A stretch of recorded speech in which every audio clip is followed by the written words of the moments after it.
Welcome to the 10th episode of Automation Campaign.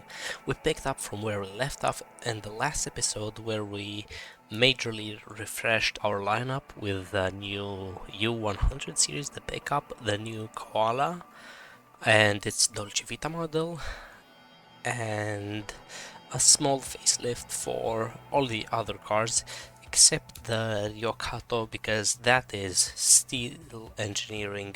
I will do some management first by doing some research, because I would really like to get the continuous gearbox. I would really like to have it in the facelift of the Riocato.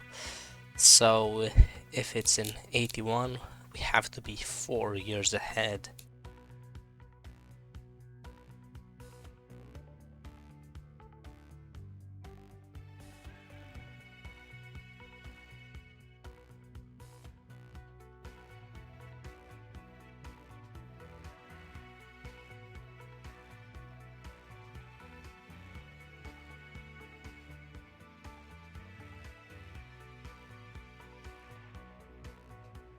Since I have the extra money, I will just dump some more money into prestige marketing, as I'm really lacking that.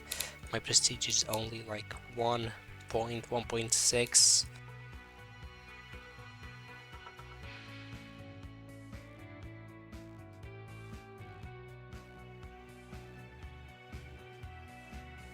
Looks like there's a quality issue.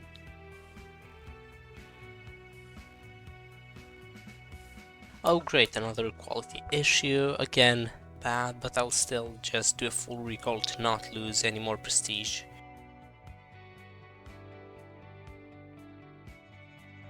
Oh boy, another quality issue, just what I like. Oh, this one isn't that great. This is for the SP, the Dolcevita SP27.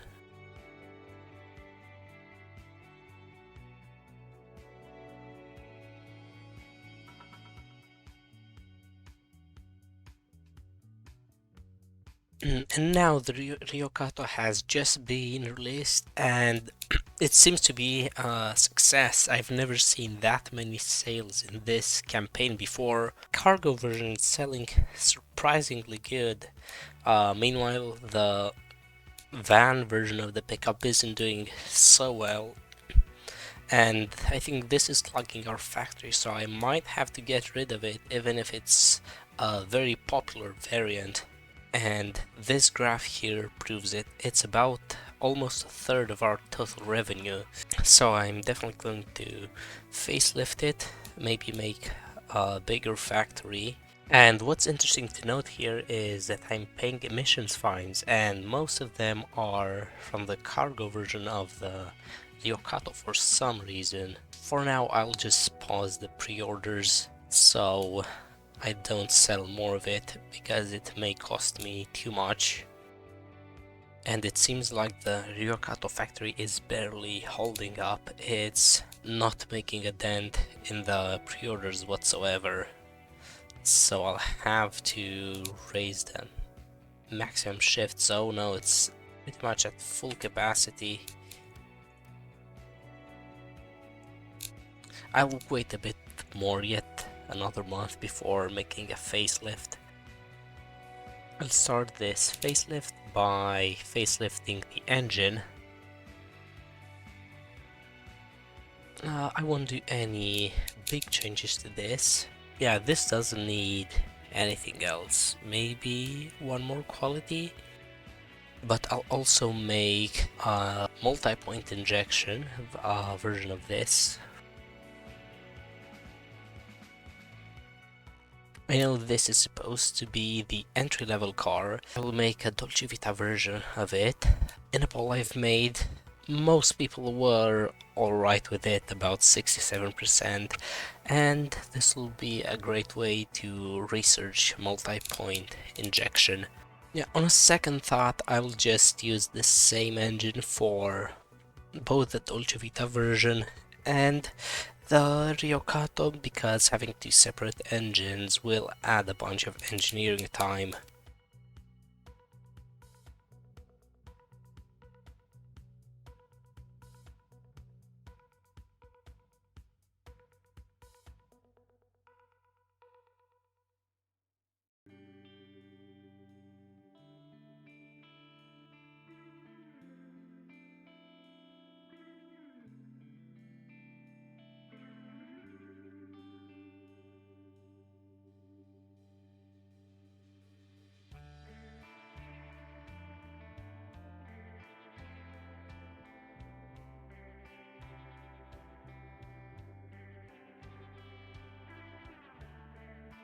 I'll actually have to look at the safety standards to see if I can sell this car in the 90s, just in case it gets extended. Until then, looks like the minimum safety in 1990 will be 35 in Advasia, which I'm a bit short.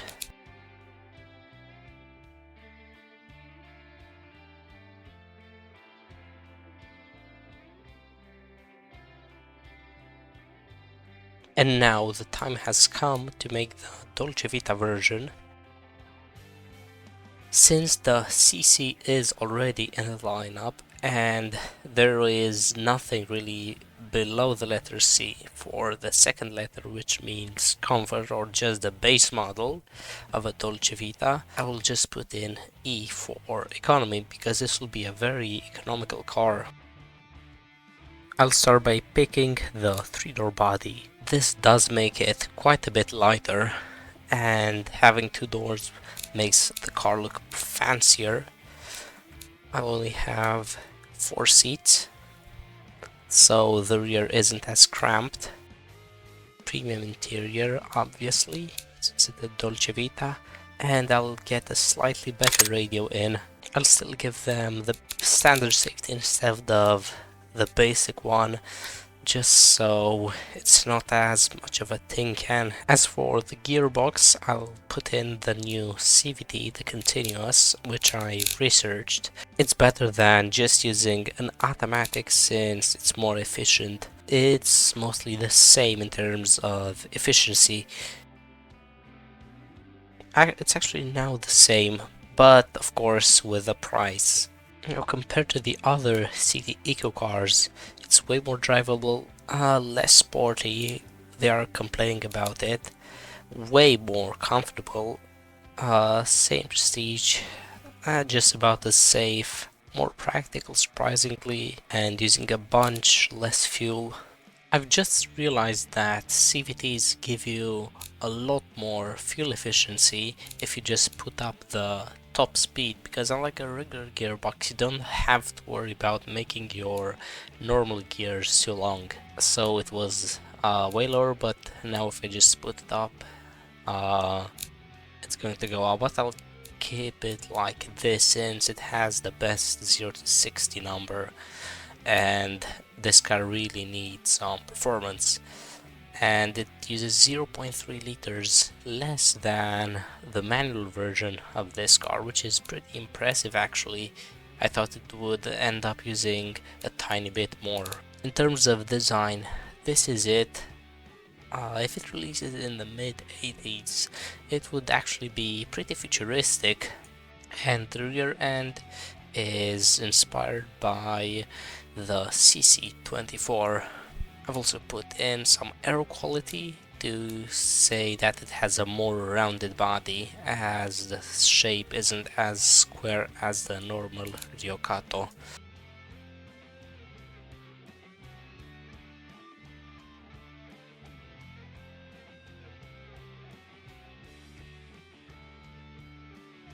For the engine factory, I may have to go to a large one because the car factory will also get bigger since this car is really in demand.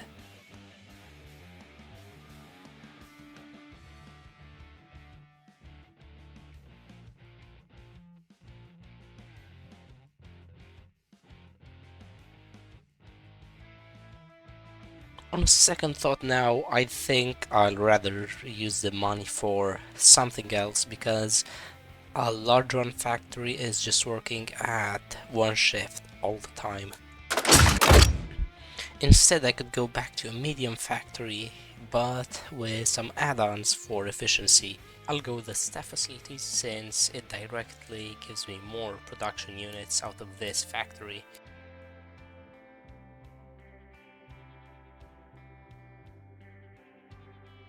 I've done the same for the engine factory. I went back to a medium 3 but with staff facilities to increase production. Now I can also take a bit more to engineer the car.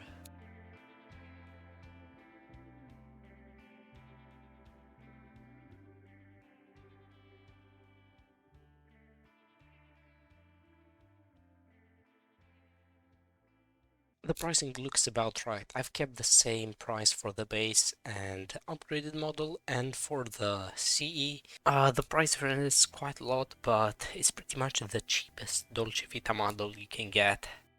And maybe I'll go a bit lower since it's a bit underwhelming paying that much and getting an underpowered engine, but the real luxury with this car is the unbelievable fuel economy.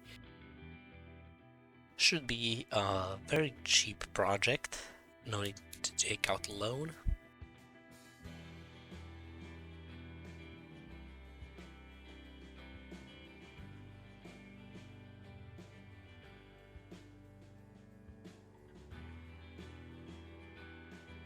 It's now been 1 month since the brand new lineup with the new U100 and Koala has been released, and let's look how they're doing. Thankfully, the pre-orders aren't backing up the factory too much. Profits are back after spending a lot on engineering and factories. And wow, the Dolce Vita version is already not really selling, so I may have to lower the price.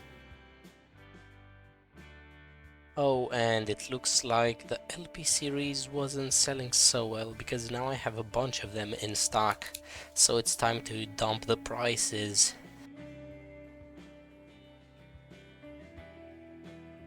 Old U100 wasn't selling well either. I should have micromanaged the factories a bit more, and I can't even change the prices sadly, so I'll have to ride it out like this. The old Koala is pretty much fully sold, and technically the Luciola is somewhat still in demand along with the RC24. I'll see if the old stock clears up next month a bit more. Yeah, it sure did clear out a lot when I lower the prices. You can really see how many more are selling on this graph. And now it's time to test drive the C24 in an urban setting because it's a city car, and this time I'm going for an American style city, as Gasmia could be a big market for premium cars, as I've said.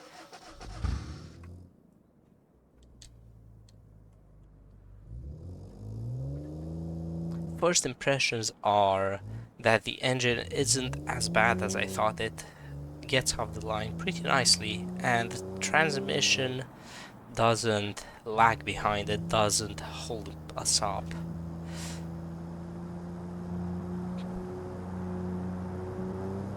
And now it's the part that makes the car may be a bit worse because you have to rev it out to get any sort of meaningful acceleration. I was doing 4,000 RPM on that street trying to match what would be a normal traffic speed.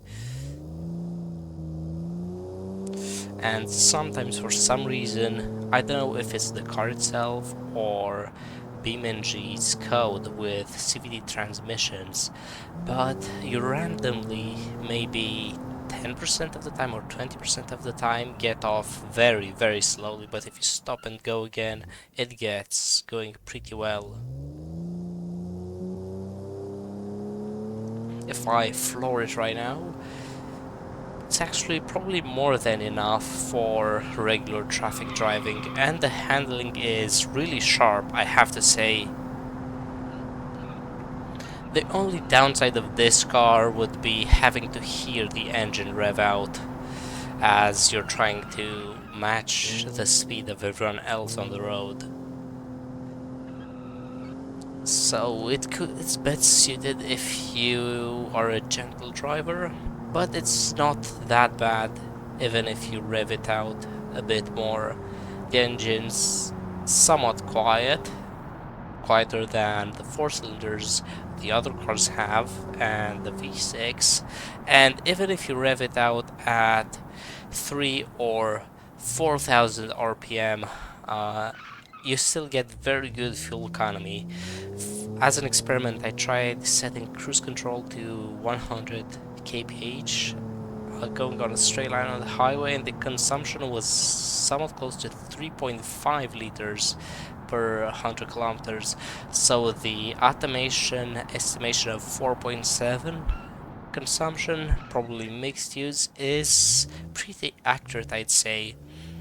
So this is insanely good fuel economy combined with a pretty effortless transmitter. I have to say, it's not as crappy as CVTs are made out to be, and it's even better than the Hiroshi Sunburst, which in beamng does have a CVT variant, but I find it quite sluggish. Thanks for watching, I hope you had a great Christmas, and I wish everyone a happy new year.